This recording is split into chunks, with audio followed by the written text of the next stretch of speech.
Good morning mga kuyang. Ito naman ang inyong Kuya Al. Kumusta po kayong lahat dyan? Luzon, Visayas, at Mindanao. Magbabalik po tayo sa ating mga balita ngayon sa ating kapaligiran at sa buong bansa, buong Pilipinas, Luzon, Visayas, at Mindanao. Ito po mga kuyang, ito po yung si Senator Bato de la Rosa po ay umusok sa galit nung ito'y umatin po sa isang rally, prayer rally. Tunghayan po natin yung mensahe po ng ating senador na si Bato de la Rosa na ito nga ay talaga pong umusok sa galit sa kay BBM President Marcos. Tunghayan po natin si Senator Bato de la Rosa sa prayer rally. Ito po. Ako'y nahihiyang magsabi sa inyo o inganyuhin kayo na magsabi na bring him home. Dahil in the first place, hindi natin siya napigilan na dalhin doon sa ICC. Ako talaga ay masama ang loob ko. Mahiya ako sabihin sa'yo na bring him home. Na in the first place, hindi ko naman talaga siya napigilan na ibiyahe doon sa ICC. Kaya napakasama ang loob ko. Nung nangyari yun, hindi ko alam kung ano ang nakaramdaman ko. Para bang ganito na tayo ngayon, ka-helpless. Sarili nating pulis ang magdadala ng ating dating presidente, piliting isakay sa aeroplano para ibiyahe doon sa The Hague, Netherlands.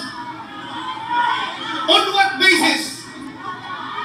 On what basis? Palaging sinasabi ni President Marcos, hindi namin nire-recognize ang ICC. Kasi hindi natin membro. Hindi kami nagko-cooperate sa ICC. Ano ang ginawang rason ni Pangulong Bongbong Marcos?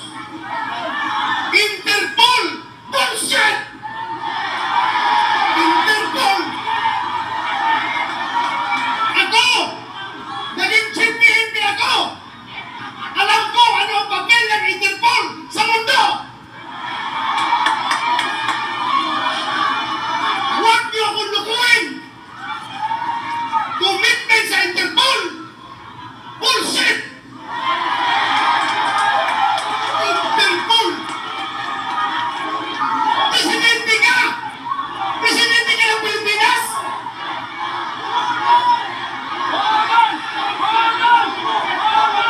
Presidente ka ng Pilipinas!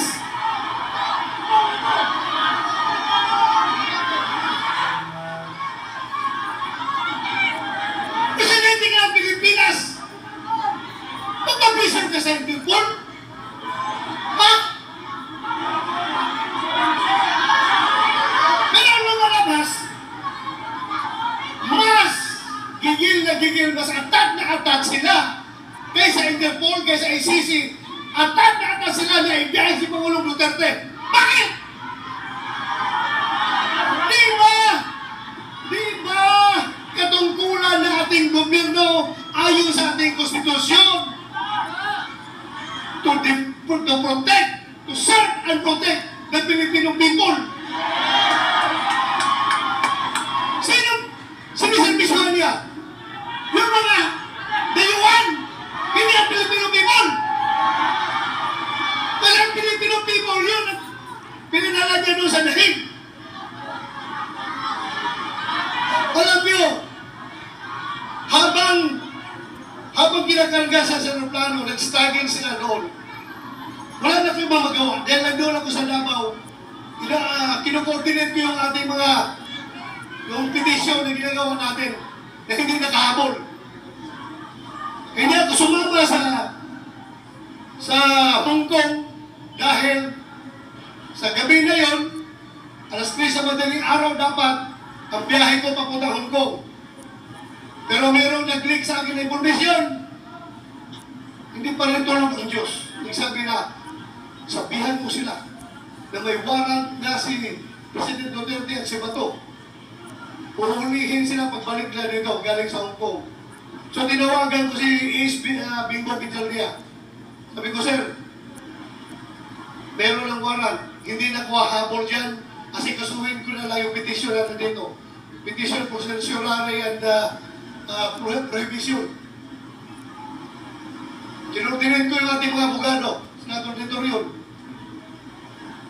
Pero nung kinargalas niya, wala na ano bang gagawin ko? Alam mo nung nagawa ko? Naghanap ako ng tao nakakilala yung piloto ng aeroplano. Pinasabihan ko yung piloto, sabihan mo! Sabihan mo, pag gawin na yan, ibiyahin na si Pangulong Duterte. He will go down in history as the pilot na naghatid sa pinakamabait, pinakamahal na. Sabi ko, meron nagkukumiligay sa aming dalawa. Sabihan mo, pagdalahan niya si Pangulong Duterte nung mananagot siya sa taong bayan. Mananagot siya.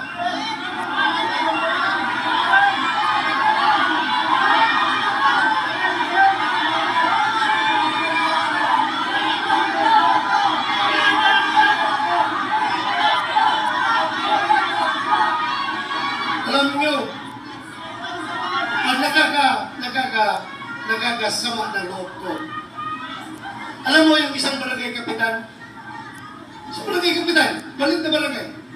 Kausapin mo, Kap, anong tingin mo dito? Tama ba ito? Hindi. Sabi ng kapitan sa'yo, sir, ikaw naman, sir. Pareho tayong lalaki. Hindi pwede yan, sir. Hindi talaga. So may isang salita. Pero may nagkausap ako isang presidente. Dalawang bisis ha! Unang bisis! Doon sa Bukidnon! Kasi nung 2022 election, kung hindi si Inday Sara makasama sa kanilang rally, kasi may ibang commitment, ako ang nagpo-proxy kay Inday Sara. Kasama kami na sa stage. Siyang kandidato ng presidente, ako ang nag-represent kay Inday Sara. Nag-uusap kami. Alam mo, sabi sa akin,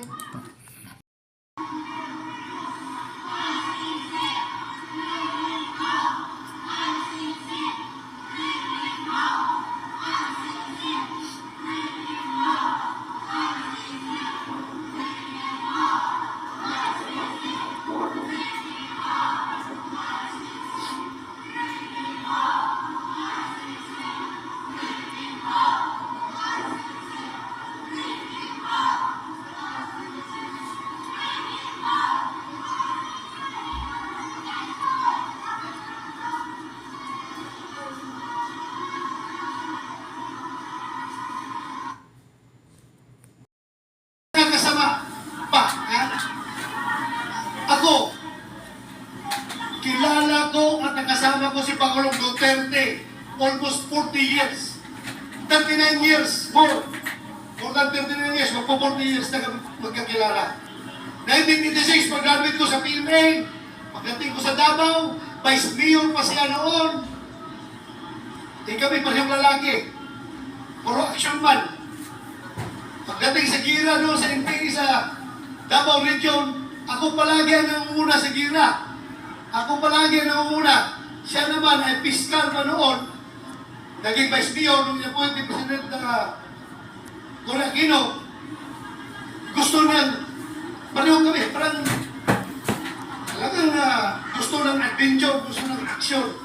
Kaya every time meron akong enkwentro, pupunta siya doon, makibalita kung ano nangyari.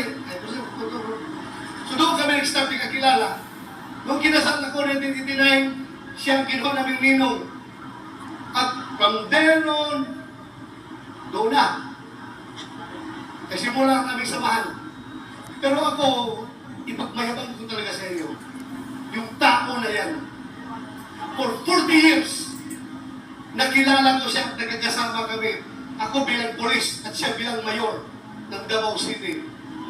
Kahit isang utos na para sa pansarili, pang-personal at pang-politikal na utos, walang binigay sa akin na si Pangulong Duterte. Ganun po siya. Katinok na tao.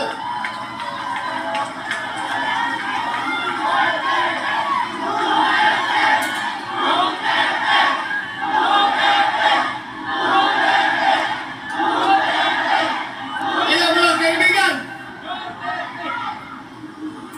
pagdating ng araw, ako ayaw ko sana kayo isama sa problema ko. Ayaw ko idamay kayo. Pero pagdating ng araw, nalalabas yung warrant of arrest ko, uhulihin ako ng PNP. Ito lang masasabi ko sa inyo. Ito lang masasabi ko sa inyo. Lahat ng ginagawa nila ay illegal. Kasi yung warrant of arrest na kanilang siniserve sa atin, hindi yan nagagaling sa competent authority. Hindi yan nagagaling sa local natin.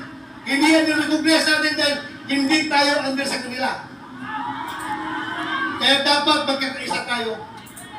Hindi ko kayo pinadamay habang pinapaalam ko lang sa inyo. Anytime of the day, baka ngayon, pagbabang ko sa entablado, nandiyan na nag-abang na sila, aristuhin na ako. Bahala na kayo, sige.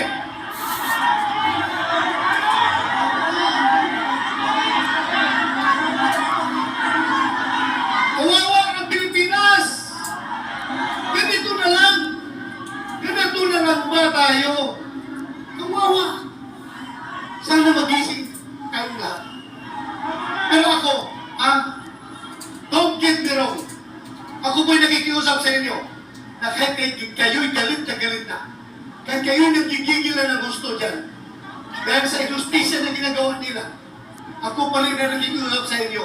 I am appealing for your sobriety. Sana kalma lang tayo. Huwag tayo gumawa ng dahas. Dahil pagdating sa dahas, bibigyan natin sila ng rason na mag-declare ng Marcelo. Diba? Huwag yung gawin yan. Huwag yung gawin. Huwag kayong gumawa ng dahas. Huwag natin sila bigyan ng rason para magdeklara ng Marcelo. Kailangan tayong lahat ay kalma lamang. Pero sulit, nagkaisa at gustong-gusto na ibalik si Paolo Duterte dito. Bring him home! Bring him home!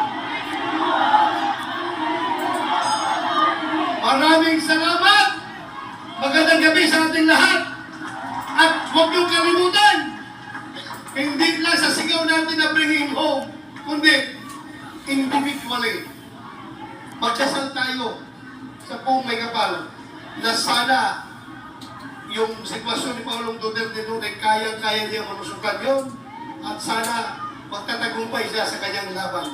Yun lang, maraming salamat at magandang gabi sa ating lahat.